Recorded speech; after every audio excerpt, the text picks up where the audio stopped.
Bienvenue sur WeUpsell. Bonjour à tous et bienvenue, voici les sujets au programme de ce numéro.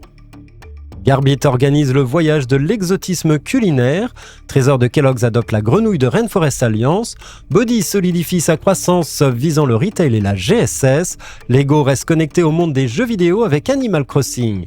Enfin, chiffre et marché, INSEE, la consommation a augmenté en septembre 2023. Voici l'heure de l'Update News de WeUpsells et c'est un plaisir de vous accompagner pour ce récapitulatif de l'actualité de la consommation et de la distribution. Avec le soutien d'Upsell, l'expert de la force de vente terrain, nous traiterons des tendances, des derniers chiffres et nouveautés. On se retrouve juste après ça. Update News, l'actualité conso et action commerciale de WeUpsells. Tous les vendredis, un rendez-vous animé par Benoît et proposé par Upsell, spécialiste de la force de vente externalisée et supplétive. Garbit organise le voyage de l'exotisme culinaire pour célébrer son 65e anniversaire. La marque Garbit, appartenant au groupe Cofigeo, a décidé d'opérer une véritable réorientation stratégique. Le passé, là-bas, voulait dire le Maghreb, berceau de Jean-Pierre Garbit, le fondateur de la marque. Aujourd'hui, là-bas s'élargit vers un exotisme plus universel, un regard tourné avec vivacité vers l'Asie. Avec l'ajout de plats individuels en bocal, en verre inspirés des recettes emblématiques vietnamiennes, thaïlandaises ou indiennes, Garbit vise à rajeunir son image et à captiver une clientèle plus branchée, cherchant une offre modernisée, selon Anne Offray, responsable du groupe chez Cofigeo. Autre innovation à noter, l'introduction en 2023 des sachets soupes micro-ondables, destination d'Asie, permettant ainsi d'explorer d'autres spécialités culinaires.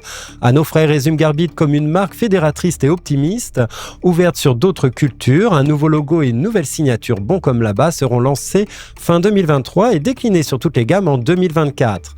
À noter qu'une campagne publicitaire accompagnera ce virage, diffusé sur les chaînes de la TNT et les chaînes à la demande, promettant une importante visibilité. La marque détient environ 5% des parts de marché dans les plats cuisinés apertisés, connaît cependant une légère baisse de moins 7% en volume, mais gagne plus 17% en termes de valorisation.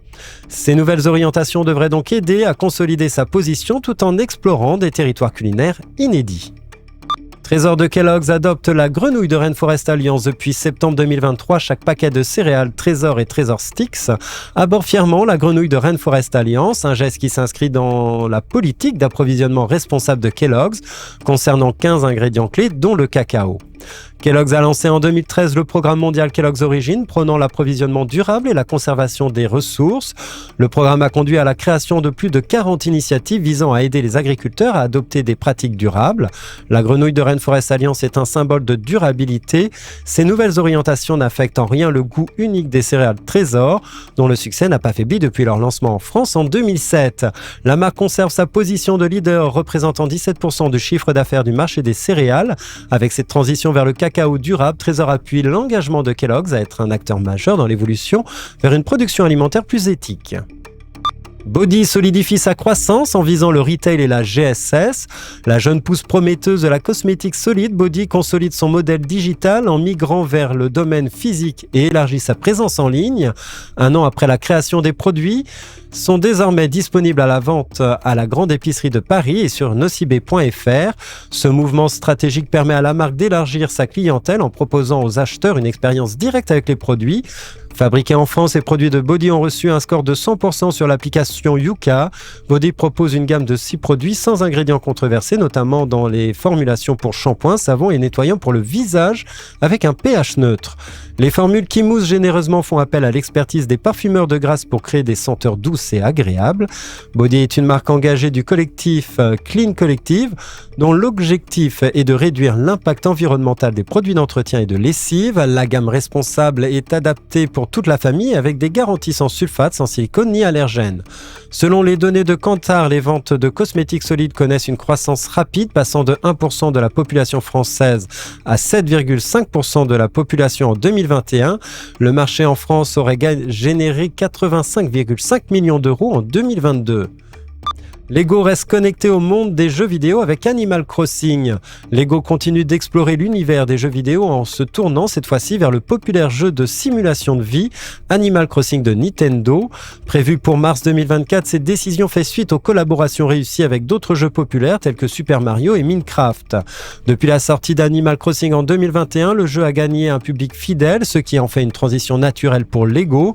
L'entreprise prévoit de lancer 5 ensembles de construction mettant en vedette l'univers familier du jeu, adapté aux enfants de 6 ans et plus. Les enfants peuvent utiliser les meubles, les plantes et plus encore de tout ce qui est inclus dans chaque produit pour personnaliser chaque construction ou même combiner plusieurs boîtes pour créer leur propre village, a souligné Aya Kiyogoku, productrice de jeux vidéo chez Nintendo. Ce mouvement reflète la croissance continue de Lego dans le domaine des jeux vidéo populaires tels qu'Animal Crossing et s'aligne avec la croissance de cette industrie. Cependant, malgré l'excitation initiale entourant l'annonce, certains fans ont exprimé leur déception face au prix élevé et à la conception des maisons dans les nouveaux ensembles. Il reste à voir comment cette nouvelle ligne sera reçue lors de son lancement officiel en mars 2024. Enfin, pour finir, chiffres et marchés, INSEE, la consommation a augmenté en septembre 2023. Septembre 2023, les dépenses de consommation des ménages en biens rebondissent légèrement sur un mois, de 0,2% en volume, après une chute de moins 0,6% en août. Ce léger rebond est porté essentiellement par la hausse de la consommation alimentaire, à plus 1,2%. La consommation de biens fabriqués est quasiment stable. Sur l'ensemble du troisième trimestre 2023, la consommation des ménages en biens augmente de 0,8% par rapport à celle du deuxième trimestre 2023, constate l'INSEE. La consommation alimentaire des ménages rebondit sous l'effet de la hausse des achats de produits agroalimentaires, en particulier les boissons, la boulangerie et les pâtes. Les achats de produits agricoles contribuent également à ce rebond. Toutefois, sur son site, l'INSEE apporte des précisions sur l'évolution de sa méthodologie.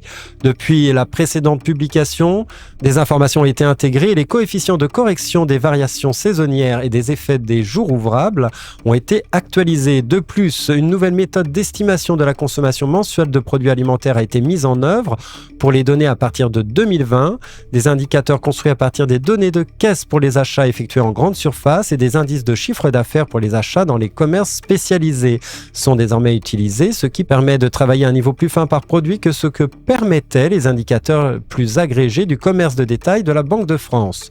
Ce changement conduit à réviser significativement à la hausse la consommation de produits alimentaires sur les mois les plus récents. Le diagnostic d'une baisse inédite de la consommation alimentaire n'est pas remis en cause, mais l'ampleur de cette baisse depuis mi-2021 est diminuée d'environ un tiers, comme l'expliquait l'INSEE. Merci de votre écoute, nous nous retrouvons dans 15 jours. En attendant, abonnez-vous à la chaîne et au podcast de WeUpsells pour ne manquer aucune actualité. Enfin, n'hésitez pas à commenter et à réagir sur les sujets. Les équipes d'Upsell et moi-même, nous vous souhaitons d'excellents moments à tous.